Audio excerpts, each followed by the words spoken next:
Forward block HMS, हम सब लोग मिलके एक नया दौर शुरू करेंगे, एक नए तरीके के सियासत इस स्टेट में दिखाएंगे। हमें जैसा आपने इस इलेक्शन में खड़ा किया, मजबूत किया, आगे चल के भी आपका सपोर्ट हम मांगते हैं। Thank you. जय तेलंगाना।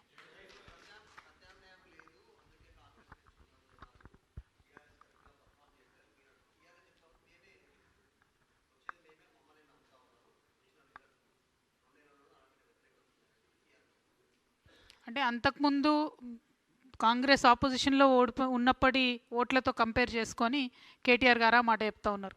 అప్పుడైతే వాళ్ళకి 5% కూడా రాలే, మాకు ఇప్పుడు కనీసం 16 మున్సిపాలిటీలు వచ్చినాయని చెప్తా ఉన్నారు. కానీ నేననేది ఏంటంటే, అంతకుముందు బీఆర్ఎస్కు ఉన్న సీట్లతో పోల్చుకొని చూస్తే ఇది ఎంత పర్సెంట్ పడిపోయినట్టు. 90% ఉన్నటువంటి వాళ్ళు 16 మున్సిపాలిటీస్లోకి వచ్చిరంటే ఎక్కడ మిస్టేక్ జరుగుతుంది? ప్రజల ప్రేమ ఎట్లా కోల్పోయినారు? సరే, ఎంతో కొంత అధికార పార్టీ ఇన్ఫ్లుయెన్స్ ఉంటుంది, ఉండదని కాదు. కానీ మొత్తం మీరు బీఆర్ఎస్ పార్టీ యాజ్ ఎ ప్రతిపక్షంగా మీరు ఒకసారి ఆలోచించి చూస్తే, రాష్ట్ర నాయకులు అన్ని చోట్లకు వెళ్ళి క్యాంపెయిన్ చేయడం కానీ, లేకపోతే ఇప్పుడు మా నిజామాబాద్ ఉంది, నేను కంప్లీట్గా హ్యాండ్స్ ఆఫ్ అని చెప్పి ఉన్నా. మన జాగృతి వాళ్ళు పోటీ చేసిన కాడ అక్కడో ఇక్కడో తృణమో పనమో వాళ్ళకు మేము మాట సాయంగా నిలబడ్డం కానీ, మిగతా మేము హ్యాండ్స్ ఆఫ్ అని చూసినాం అన్ని చోట్ల. మీరు తెలుసు, మేము ఎక్కడ ప్రచారం చేయలేదు.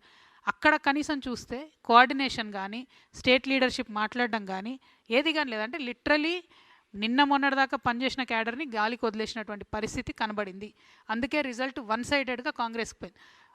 నార్దర్న్ తెలంగాణలో బీజేపీకి ఫేవర్గా రిజల్ట్ వచ్చేటట్టుగా డిజైన్ జరిగింది అని నాకు ముందు నుండి అనుమానాలు ఉంటే, నేను ఇప్పుడు మళ్ళీ అదే వ్యక్తం చేస్తా ఉన్నా.